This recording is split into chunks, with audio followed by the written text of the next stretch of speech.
여러분 안녕하십니까? 7월 8일 목요일 뉴스투데이 강원입니다. 춘천의 한 행정복지센터에서 근무하는 공무원이 코로나19에 확진이 됐습니다. 가족이 확진돼 자가격리를 받다가 출근을 했는데 코로나19 증상이 나타났습니다. 행정복지센터는 문을 닫았고 센터를 찾았던 시민들이 코로나19 검사를 받았습니다. 백승호 기자가 보도합니다. 춘천시 신부급 행정복지센터의 문이 굳게 닫혀 있습니다. 이곳에서 일하는 춘천시 공무원이 코로나19에 확진되자 행정복지센터도 하루 폐쇄됐습니다. 이 공무원은 가족이 확진되면서 지난달 20일부터 자가 격리됐습니다. 그리고 지난 2일 자가격리 해제 전 검사에서 음성 판정을 받았습니다. 그래서 지난 5일 출근했는데 출근 이틀째 고열 등의 증상이 나타나 다시 검사를 받았고 확진됐습니다. 춘천시 보건소는 자가 격리 기간인 14일 이후에도 증상이 나타날 수 있다고 밝혔습니다. 춘천시는 이틀 동안 행정복지센터를 방문한 주민 210명에게 코로나19 검사를 받으라는 문자를 보냈습니다. 시민 여러분들한테 걱정을 끼치게 된 점 죄송하게 생각하고요. 상황이 발생한 거에 따라서 우리가 이미 계획된 시나리오대로 철저하게 방역 대응. 춘천에서 근무하는 시청 공무원이 확진돼 행정기관이 폐쇄된 건 이번이 처음입니다. 하지만 춘천시는 현재 춘천의 코로나19 상황이 우려할 만한 수준은 아닌 것으로 판단하고 있습니다. 최근 들어 춘천에서 발생한 확진자 대부분은 자가 격리 중에 양성 판정을 받았거나 춘천이 아닌 다른 지역 주민 등입니다. 최근에도 820명을 검사했는데 집단 감염이 우려되는 결과는 없었습니다.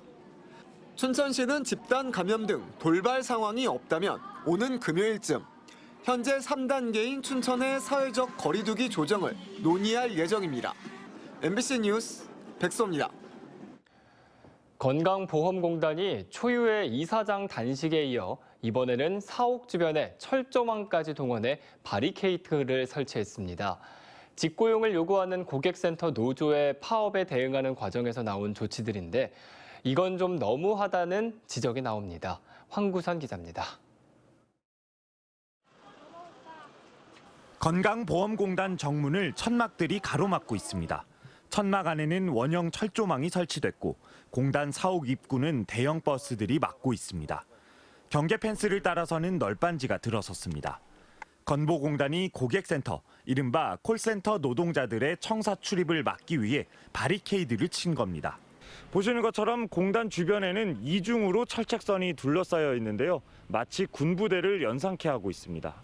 우리를 건강보험의 구성원으로 인정하지 않고 일하는 도구나 기계로 생각했구나라는 심정으로 참담했습니다. 철조망을 치기 힘든 공단 어린이집 출입구 주변에는 직원들이 24시간 경계 근무를 서고 있습니다. 왜 나오고 계신지 그냥 여쭤만 보려고. 제가 볼 때는 이건 호시라고 말씀하시는 게 맞을 것 같아요. 하지만 이 바리케이드 때문에 민원인들의 공단 출입도 막혔습니다.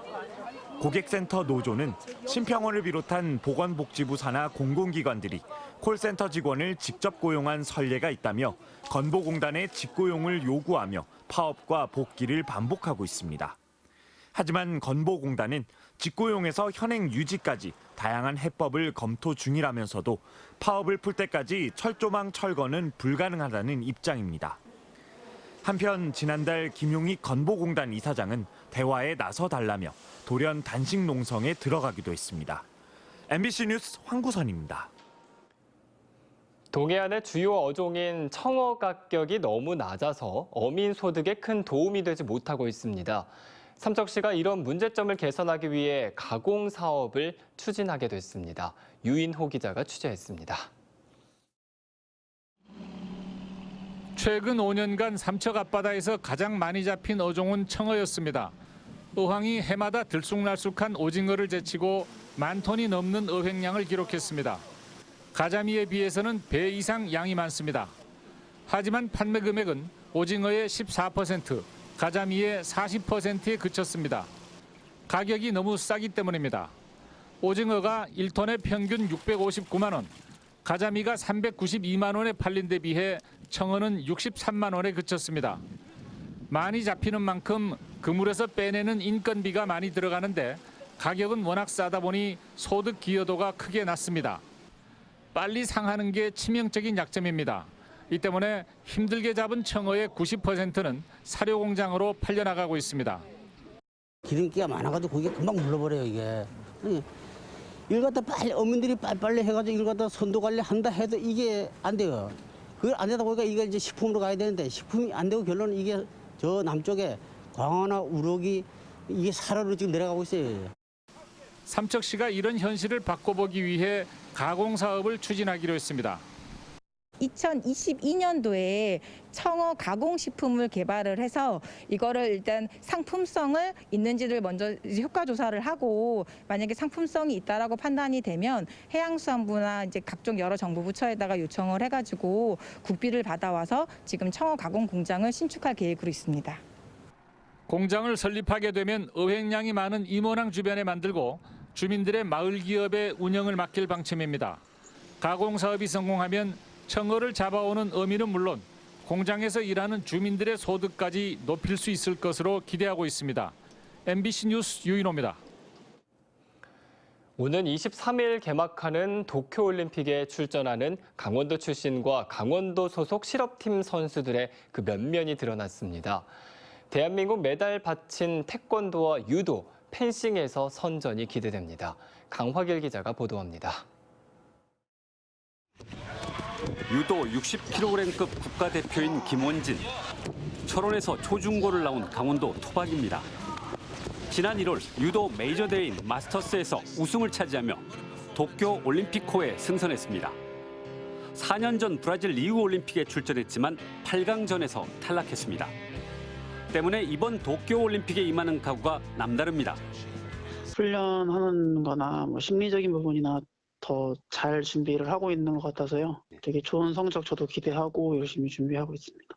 도쿄 올림픽에 출전하는 강원도 출신 선수는 8개 종목에 15명입니다. 유도에만 김원진을 비롯해 같은 철원이 고향인 윤현지, 춘천 출신인 조구함 등 4명입니다. 사격에는 춘천 출신 진종호가 5번째 올림픽에 나섭니다. 올림픽 역사상 최초로 사격에서 3회 연속 금메달을 딴 진종호. 이번에 메달을 따면 양궁 김순영의 6개 메달을 넘어 역대 한국 선수 올림픽 최다 메달 기록을 쓰게 됩니다.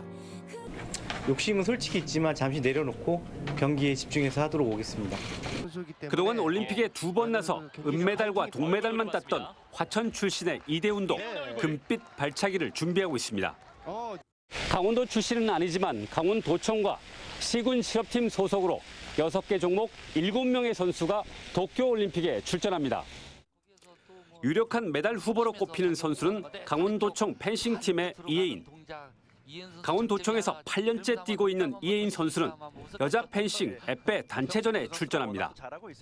응원해주시는 만큼 좋은 결과로 보답해드리겠습니다. 춘천시청 태권도팀의 심재영 선수 또한 메달 기대줍니다.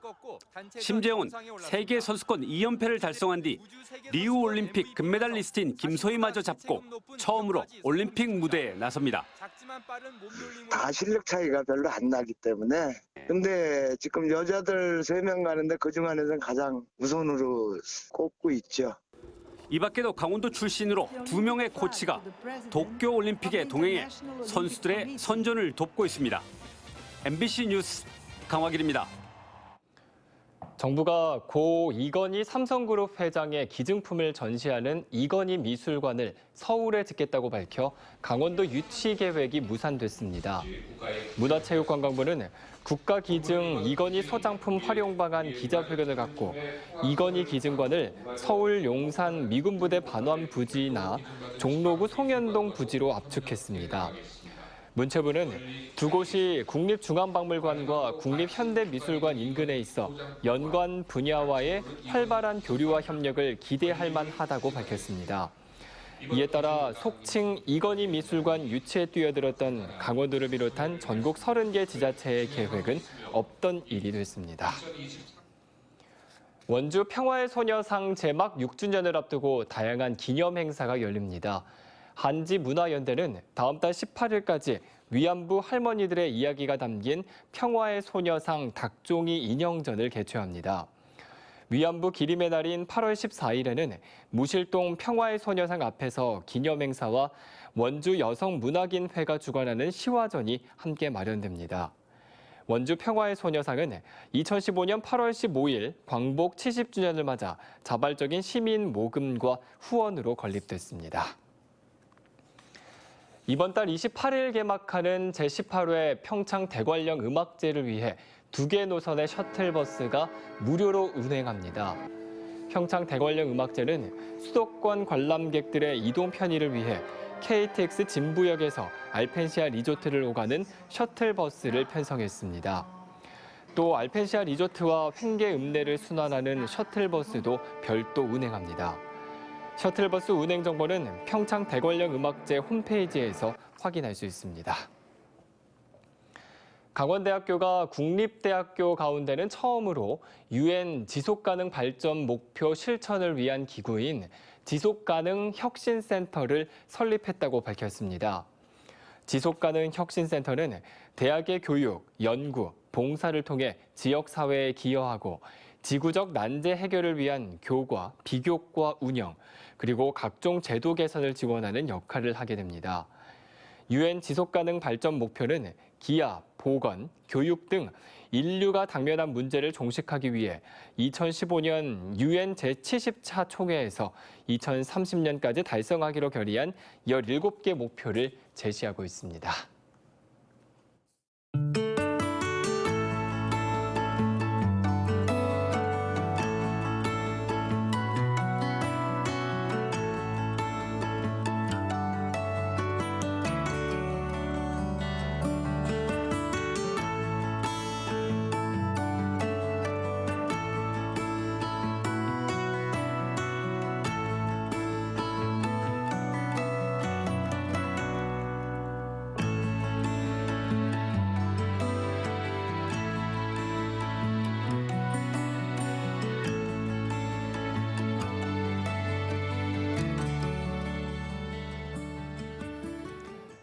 춘천 MBC와 국립춘천박물관이 공동 주최한 힘있는 강원전 2021이 오늘 국립춘천박물관 어린이박물관 열린 전시실에서 개막됩니다. 올해로 17번째를 맞는 이번 전시회에는 강원도 출신이거나 강원도에서 활동하는 작가 29명이 출품한 한국화와 서양화 등 현대 미술 작품 29점을 선보입니다. 오는 25일까지 이어지는 이번 전시회는 강원도 연고 작가의 작품 3개를 선보인 100호 이상 수준 높은 대형 작품이 많은 것이 특징입니다. 한편 이번 전시회 관람료는 무료이고 코로나19 확산 방지를 위해 개막식은 열리지 않습니다. 국립공원공단이 태백산 국립공원에 건설하는 전망대가 내년에 완공될 예정입니다. 국립공원공단은 내년까지 60억 원을 투입해 태백시 소도동에 35m 높이의 하늘 전망대를 건설할 계획이라고 밝혔습니다. 교통약자 등 탐방객 누구나 이용할 수 있는 저지대 순환형 무장애 탐방시설로 건설할 계획입니다. 이상으로 뉴스투데이 강원을 마칩니다. 시청해주신 여러분 고맙습니다.